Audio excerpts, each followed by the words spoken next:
have an international presenter, Dr. Eric Hare, with us. I would kindly request Dr. Eric Hare, who is the Director of Cardiac Surgery at Swedish Heart and Vascular Institute in US. Kindly share with us and start with the presentation. He will be presenting on the topic benefits and indications of acute pulmonary embolectomy. So good morning, everyone. It's a great pleasure to be with you. I'm sorry we couldn't have this meeting together, but it's great that we can join online. I've been asked today to give two talks, and we'll start with the first one. This is regarding the evolution and current status of minimally invasive cardiac surgery, and I believe that the future has finally arrived. I have no disclosures.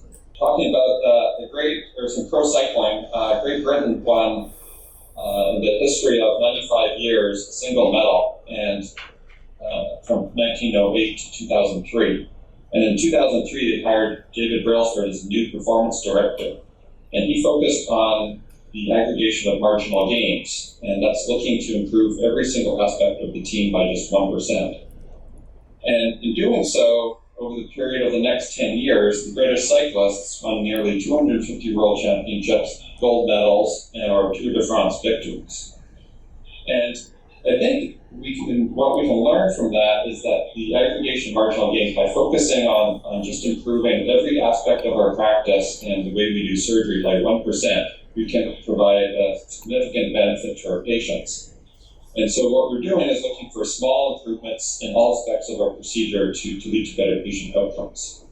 So if we begin with cannulation, this is the foundation of safe cardiac surgery. I think it's critical to perform a CT scan when you're developing a safe operative plan for each patient to avoid any pitfalls associated with cannulation and to aid in planning of the location for thoracic incisions and port-based placement. With careful CT-guided operative planning, these particular authors had no strokes in 270 minimally invasive cardiac surgery patients. Furthermore, there's new technology that's developing that's difficult for me to show you on the screen because it's 3D. And what we can now do is take a 3D image, place this into the Microsoft HoloLens, and merge that right onto the patient so that you have a hologram of the patient overlying the patient right on the operative table. We've done this several times now in the last couple of weeks. And this has been phenomenal technology, and at some point when we have a live meeting and we have 3D visualization, I hope to be able to show this to you. But this has been great for planning incisions for minimally invasive cardiac surgical procedures. Many minimally invasive cardiac surgeons have now moved from a femoral cut down to percutaneous cannulation. And this is capitalizing on techniques that we have learned in other large bore arterial access procedures, including TAVR and TVAR.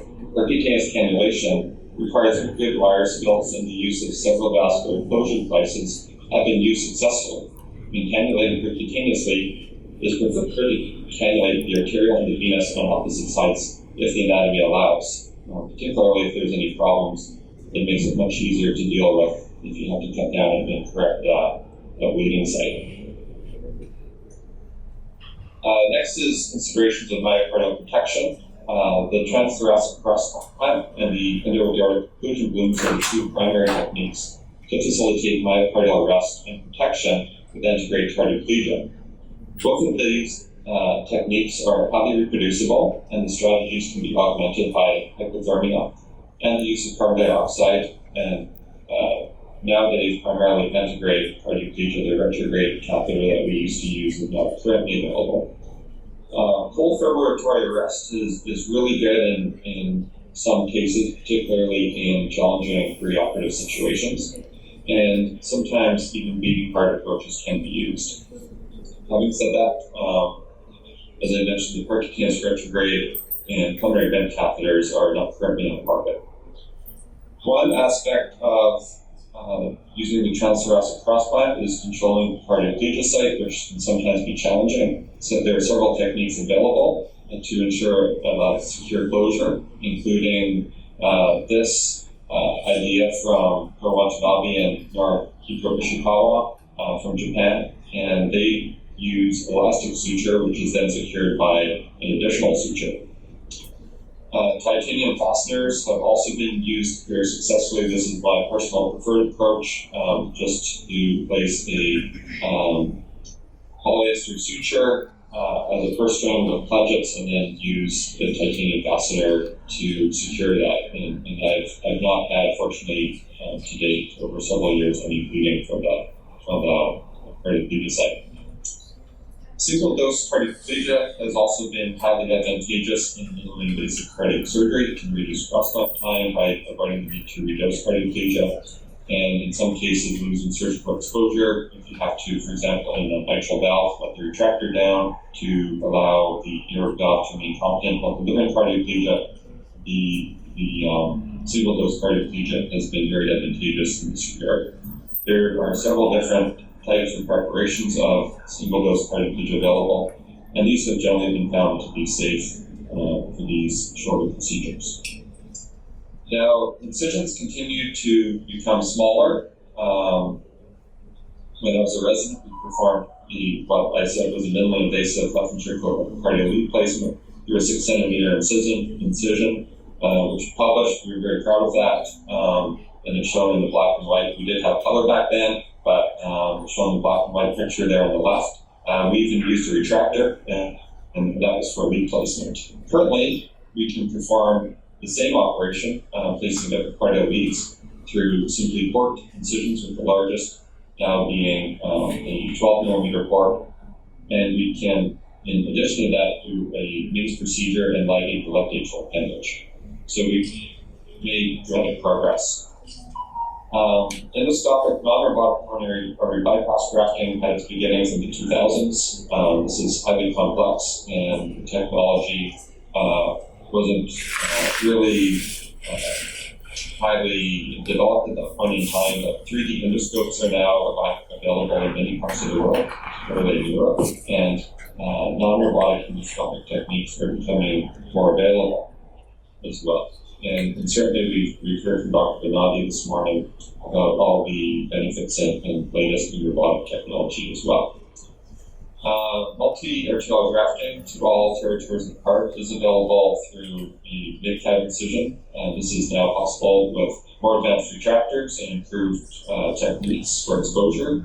For example, Dr. Borger's group in Leipzig and Dr. Ruel's group in Ottawa have shown that bilateral intramammary artery harvesting is possible. And it's also possible to access the aorta for the proximal anastomoses. 3D endoscopes have certainly made this much more feasible, and has taken away some of the challenges associated with trying to do these techniques. Dr.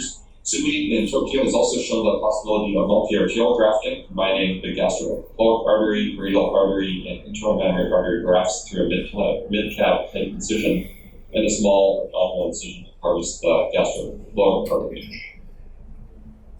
And Dr. Sawalski in Poland, as well as others, used a periareolar incision for minimally invasive mitral valve surgery.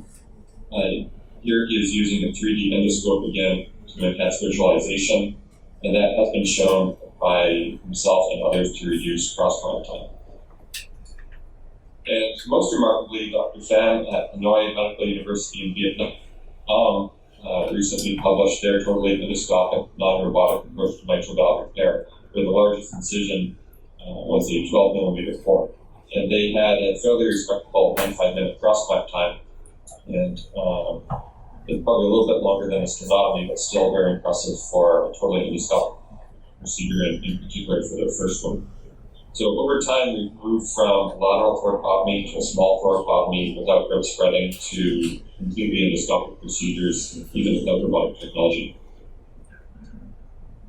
There's also been a number of advances in intracorporeal techniques that have been introduced and facilitate the enhancement of minimally invasive cardiac surgery. And one of these I mentioned already, which is titanium fasteners, which have reduced or eliminated the need for intracorporeal knot.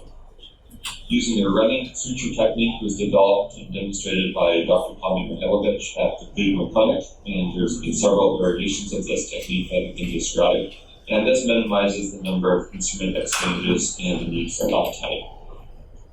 Oral sutures have also played, I think, an important role in speeding these procedures, and I move to this as well.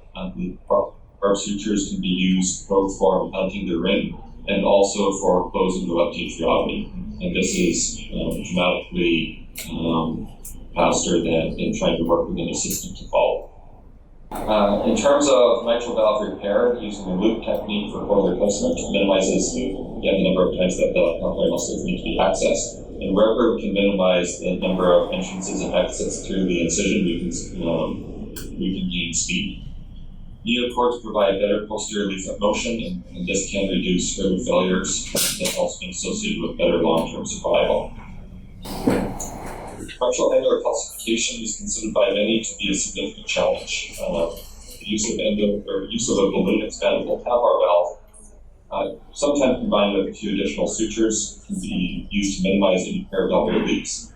Has been shown to be feasible and potentially avoids the risk of any groove separation.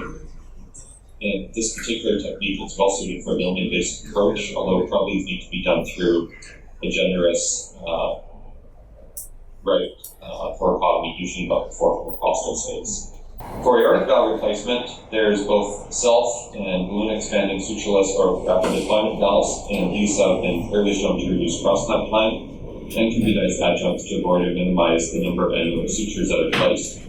There are several registries maintaining data on these valves, and there should be a study that will be starting to look at the long-term outcomes of some of these valves, and that data should hopefully be available in the next couple of years.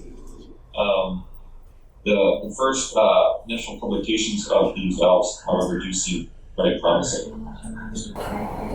The other aspect that is less technical, but I think has an important role in the further development of minimally invasive cardiac surgery and helping patients speed through their recovery is enhanced recovery after surgery protocols.